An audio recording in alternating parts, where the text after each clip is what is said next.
weiß schon, was Sie meinen. Dass ich gar keine Freunde habe. Das stimmt ja auch, aber genau das werde ich ändern. Und mit Charlie Schneider fange ich an. Tag, Frau Sander. Mein Name ist Weißmüller. Da Ihre Tochter nun schon seit 3 Tagen fehlt, nehme ich an, dass sie krank ist und morgen nicht zur Klausur kommen kann. Der Nachschreibetermin ist nächsten Mittwoch. Teilen Sie mir doch bitte mit, ob ich dann mit Milena rechnen kann. Diese falsche Schlange. Aber ihr hättet ihr Gesicht sehen sollen, als sie sich umgeschaut hat. Die will sich garantiert des Schneiders unter den Nagel reißen. Weißt du, ich bin so froh, dass diese Spezialitätenabende so gut Du laufen. siehst so zauberhaft aus.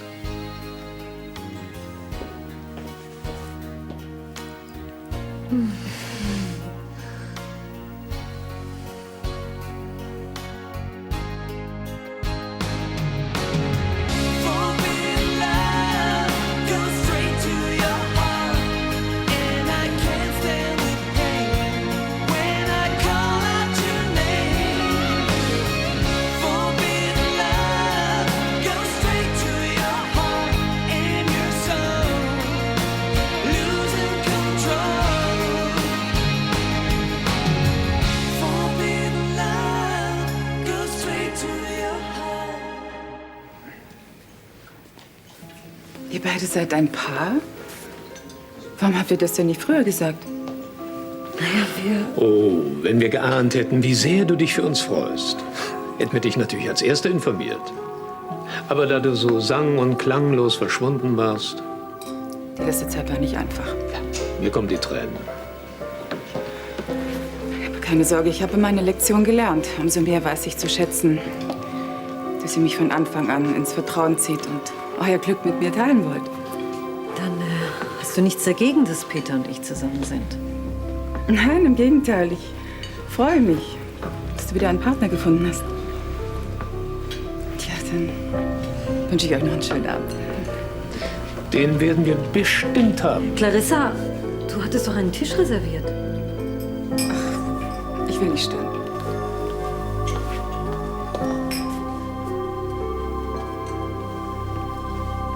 Tut mir leid, dass du es jetzt doch erfahren hast. Wie bitte? Ich wollte nicht, dass du dir Sorgen machst. Ich habe ja wohl allen Grund dazu. Wie kommst du dazu, die Schule zu schwänzen? Hast du Schwierigkeiten mit deinen Lehrern, mit deinen Mitschülern?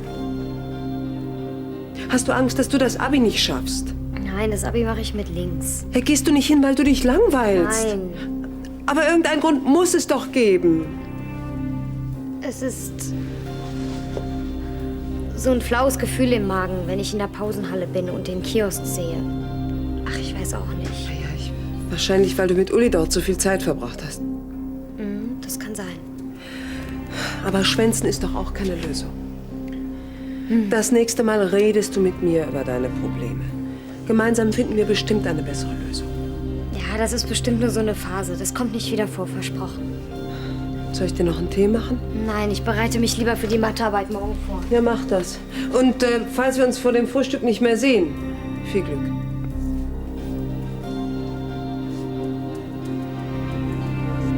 Kommen Sie gut nach Hause. Ich schicke Ihnen die Einladung zu. Peter, was sollte das vorhin? Der Kuss. Stimmt. Jetzt erinnere ich mich wieder. Und ich würde liebend gerne dort weitermachen, wo wir unterbrochen wurden. Du hast es mir versprochen. Clarissa sollte nicht erfahren, dass wir beide zusammen sind. Ja, sollte ich vielleicht leugnen, was ganz offensichtlich war? Du hast sie doch erst drauf gebracht. Es tut mir leid, Charlie. Aber ich konnte nicht anders. Ich musste dich einfach küssen. Du bist bezaubernd. Zugegeben, ich wollte auch sehen, wie Clarissa reagiert. Hat ihr Verhalten deinen Erwartungen entsprochen? Voll und ganz. Schön für dich. Charlie, nun beruhige dich bitte. Dieser kleine Test war wichtig für unsere Zukunft. Oder glaubst du immer noch, dass es sich geändert hat? Ja, vielleicht. Jedenfalls würde ich es mir wünschen. Bevor Clarissa sich ändert, müsste schon ein Wunder geschehen.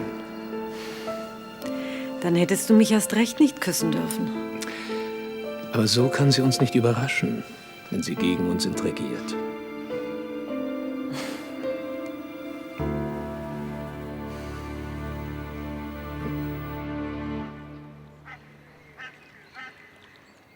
Verstehe. Ja, das kann ich einrichten. Gut, bis heute Nachmittag. Auf Wiederhören.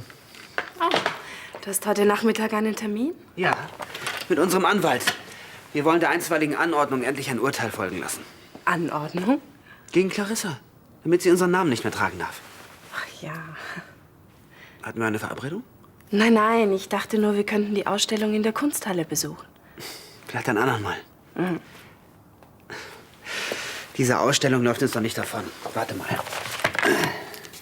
Morgen, Bearbeittext, übermorgen. Ja, das sieht schlecht aus. Schon gut. Wir finden schon einen Termin. Irgendwann. Glaub mir. Ich würde den Tag auch lieber mit dir verbringen, aber das Gespräch ist wichtig. Obwohl Clarissa sich zurückhält. Das ist wahrscheinlich nur die Ruhe vor dem Sturm. Aber sie hat doch schon das Feld geräumt. Was sollte sie schon gegen uns unternehmen wollen? Wenn ich das nur schon wüsste. Ich möchte nur, dass wir wieder zur Ruhe kommen. Glaub mir. Sobald das Urteil verkündet ist, werde ich den Namen Clarissa nie wieder erwähnen. Du beschäftigst dich mehr mit ihr als mit mir. Das stimmt doch gar nicht. Selbst wenn ich mit unseren Anwälten über sie spreche, bin ich in Gedanken ganz bei dir. Trotzdem würde ich mich freuen, mal wieder einen Abend mit dir zu verbringen. Real und nicht nur in Gedanken. Wenn ich meine Termine schnell durchziehe, dann bin ich am späten Nachmittag wieder hier. Dann gehört der Abend uns. Wirklich? Ich beeile mich. Weil Milli mal die Schule geschwänzt hat, da ist doch nun wirklich nichts dabei. Das ist nur ein Zeichen dafür, wie sehr sie sich verändert hat. Vorher wäre sie noch nicht mal auf die Idee gekommen, der Schule fernzubleiben. Oh komm, jetzt übertreibst du. Milli war ein Muster an Zuverlässigkeit, bis sie sich von Uli getrennt hat. Und seitdem, wenn sie wenigstens mit mir darüber gesprochen hätte. Also ich habe meiner Mutter auch nicht erzählt, wenn ich die Schule geschwänzt habe. Du etwa? Darum geht's doch gar nicht. Das Kind frisst den Kummer in sich hinein. Statt sich dir anzuvertrauen. Bevor sie mit Uli Schluss gemacht hat, ist sie immer zu mir gekommen, wenn sie Kummer hatte. Ich war nicht nur ihre Mutter, ich war ihre beste Freundin. Und jetzt? Jetzt ist sie erwachsen und sucht nach eigenen Lösungen. Erwachsene schlagen sich nicht mit Drogenabhängigen die Nächte um die Ohren. Ach, Heinos Bruder wird sich schon wieder fangen. Und wenn, dann nicht zuletzt dank Millis Hilfe. Aber meine Tochter ist doch keine Sozialarbeiterin. Außerdem hat sie keine Ahnung, wie man mit Süchtigen umgehen muss. Du solltest dir keine Gedanken machen. Milli rührt das Zeug nicht an.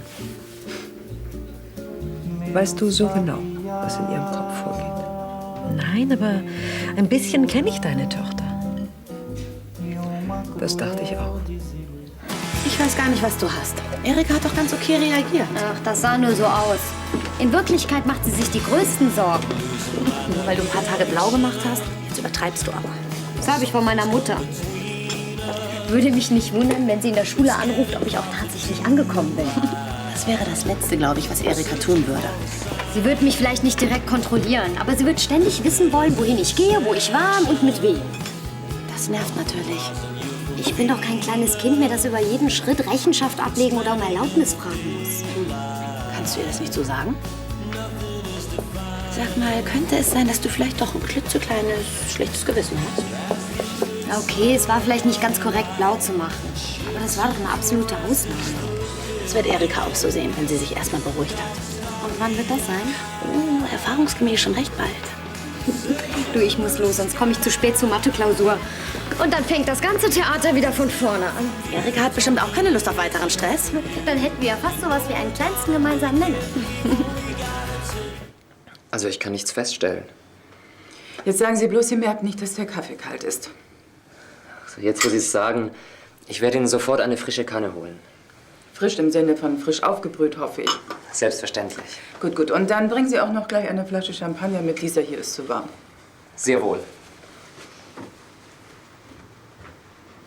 Unglaublich, was man sich heutzutage alles bieten lassen muss. Ja, es geht doch nichts über eigenes Personal in den eigenen vier Wänden.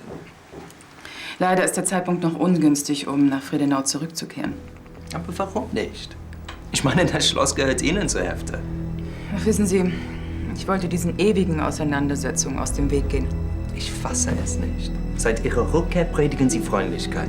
Dem von Anstettens gegenüber, Charlie gegenüber. Wieso?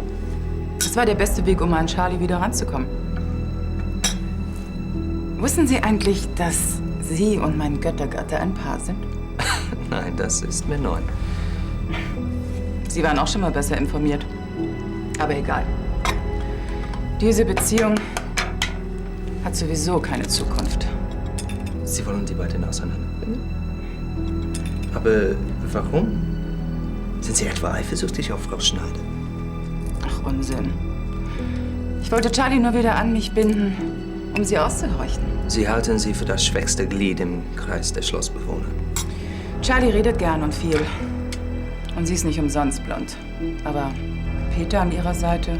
Er könnte verhindern, dass sie sich etwas entlocken lässt. Und deshalb wird sie sich von ihm trennen. Sie weiß es nur noch nicht. Oh, ich kann mich einfach nicht entscheiden, was ich studieren soll.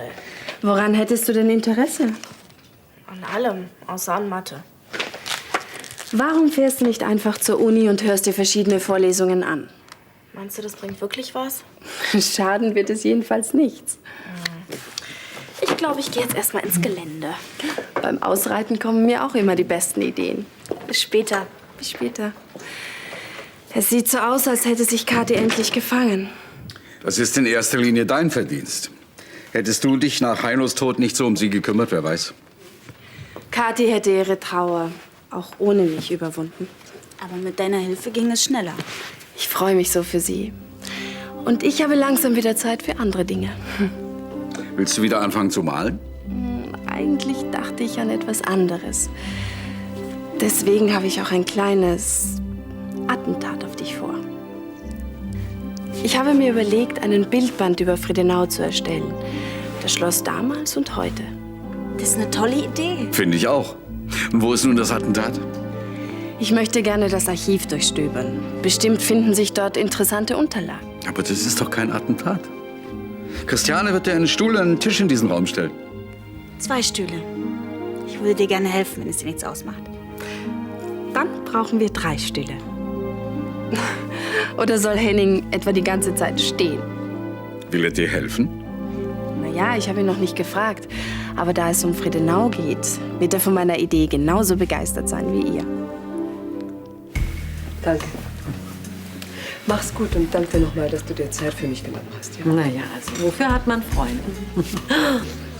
Interpretier nicht zu viel in Millis Verhalten, sie wird erwachsen, das ist alles. Vermutlich hast du recht. Hallo zusammen. Hallo. Hallo, Nick.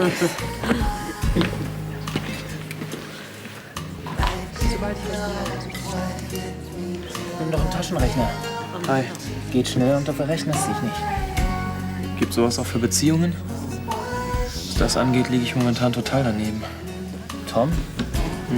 Sondern? Ich habe vorhin zufällig ein Gespräch zwischen Erika und Charlie mitbekommen. Millie scheint immer noch unter unserer Trennung ziemlich zu leiden. Wundert dich das? Ja, und jetzt? Ich würde mich gerne noch mal mit ihr treffen. Aber beim letzten Mal hat sie mich total abblitzen lassen. Das war kurz nach eurer Trennung. Angenommen, du versuchst es noch mal, was würde denn schlimmstenfalls passieren? Es wird mich rauswerfen. Damit hast du Erfahrung. Ja, wenn man es so sieht. Vielleicht hast du recht. Was ich immer noch nicht verstehe. Wenn Kaufmann so gerissen ist, dass er sogar unseren Plan durchschaut hat, ihm in Bangkok Rauschgift unterzuschieben. Soweit ich mich erinnere, war das Ihr Plan.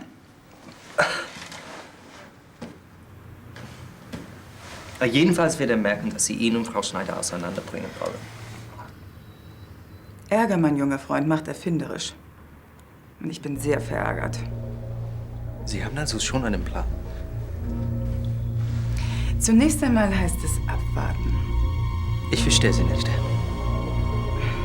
Na, dann will ich mal nicht so sein.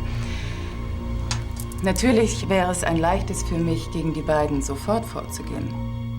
Aber genau das erwartet mein noch-Ehemann. Also tun Sie genau das Gegenteil? Erstmal sollen die beiden ihr Glück genießen. Um sie in sich einzuwiegen? Wenn man frisch verliebt ist, schaltet man seinen Verstand aus. In diesem Punkt unterscheidet sich Kaufmann nicht im geringsten von anderen Männern. Und da Frau Schneider das Denken nicht erfunden hat? 2 unbedarfte Seelen, die nicht merken, was um sie herum geschieht. Die Vorstellung gefällt mir. Wenn ich mit den beiden fertig bin, dann wird sich Kaufmann wünschen, in Bangkok im Gefängnis zu sein. Bitte warten Sie kurz hierher. In Ordnung. Henning? Oh, Entschuldigung, ich dachte, ich hätte meinen Mann gehört. Das hast du auch. Darf ich vorstellen? Das ist der Schuhmacher aus der Buchhaltung. Ohne ihn würde es bei Avatext drunter und drüber gehen. Meine Frau Caroline von Anstetten. Freut mich, Sie kennenzulernen. Ganz meinerseits. Ich habe die Belege schon mal geordnet. Ich bin dann bei Ihnen. Auf Wiedersehen. Wiedersehen. Schön, dass du schon da bist. Leider nur kurz. Du weißt, ich habe den Termin beim Anwalt. Aber du bleibst doch zum Mittagessen. Das geht nicht. Zum Mittagessen bin ich schon mit dem Zulieferer verabredet. Aber dafür gehört dir doch der Rest des Tages. Und ich habe versprochen, mich zu beeilen. Ja, je früher du zurückkommst, umso früher erfährst du von meiner Überraschung. Ich liebe Überraschungen. Was ist es? Diesmal widerstehe ich diesem Blick. Nur ein Hinweis. Nicht mal ein kleiner. Es hat mit Friedenau zu tun. Ein bisschen größer müsste er schon sein. Und mit einem Buch. Du schreibst deine Biografie. Kalt. Meine? Nein. Über Friedenau? Nein, Christoph hat es dir erzählt. Nein, ich hab's geraten. Aber ich finde die Idee sehr gut. Auch dann, wenn du weißt, dass wir den Abend gemeinsam im Archiv zubringen? Auch dann.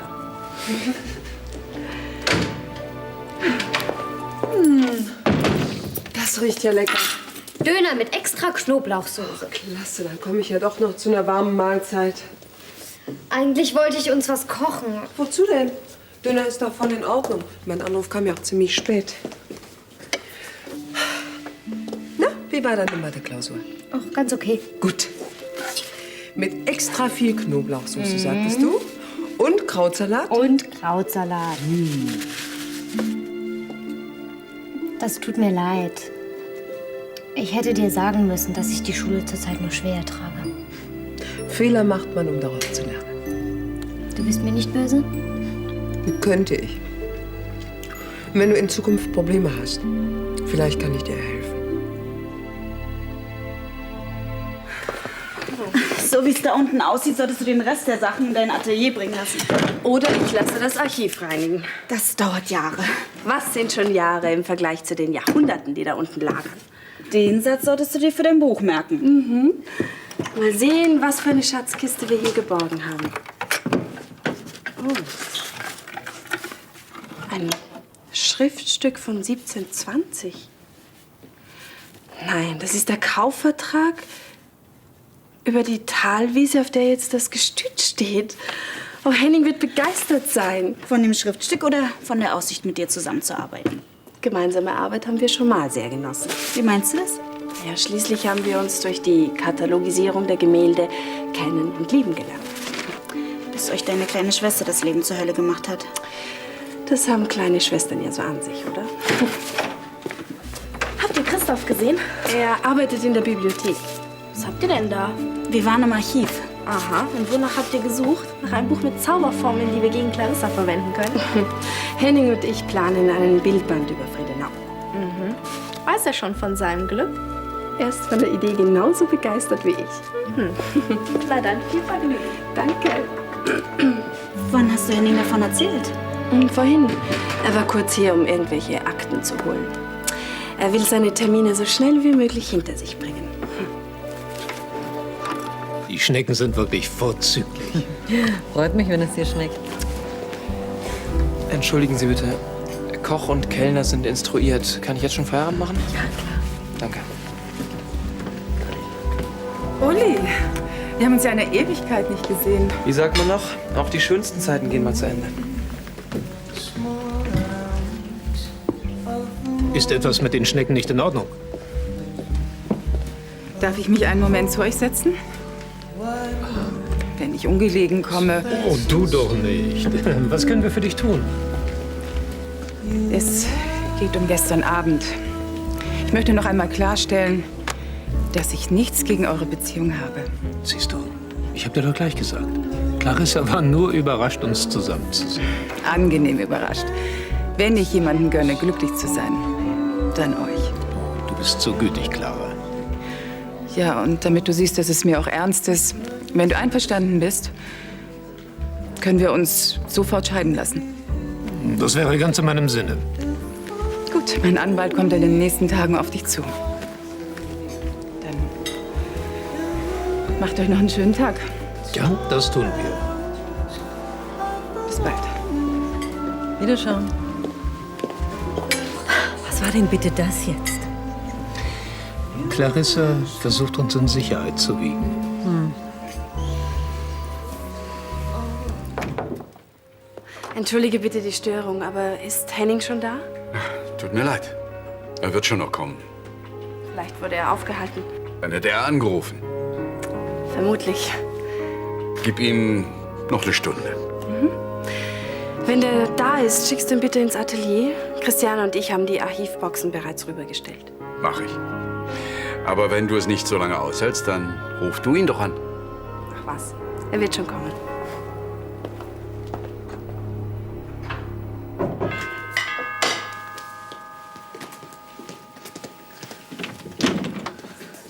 Hi. Was willst du denn hier? Ein paar Dinge klären. Lass mich in Ruhe. Millie, bitte. Komm, es ist wichtig. Na gut, aber mach's kurz. Und beeil dich. Wie du erfahren hast, was zwischen Tom und mir ist, das war nicht in Ordnung. Und es tut mir wirklich leid. Und Ja, können wir nicht einfach Freunde sein? kein Bedarf, das sagte ich dir schon. Du hast allen Grund, sauer zu sein, ich weiß. Dass du das auch schon merkst? Millie, bitte. Nein, So kann es doch nicht weitergehen. ich komme ganz gut klar ohne dich. Trotzdem. Können wir nicht mal zusammen tanzen gehen oder ins Kino? Dann hätten wir Spaß zusammen und du müsstest nicht... Was?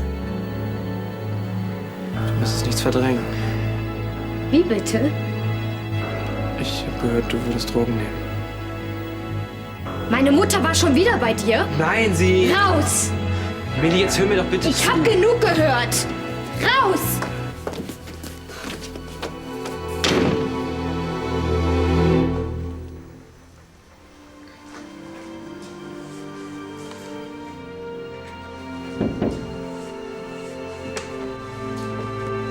Oh, Christoph, hallo.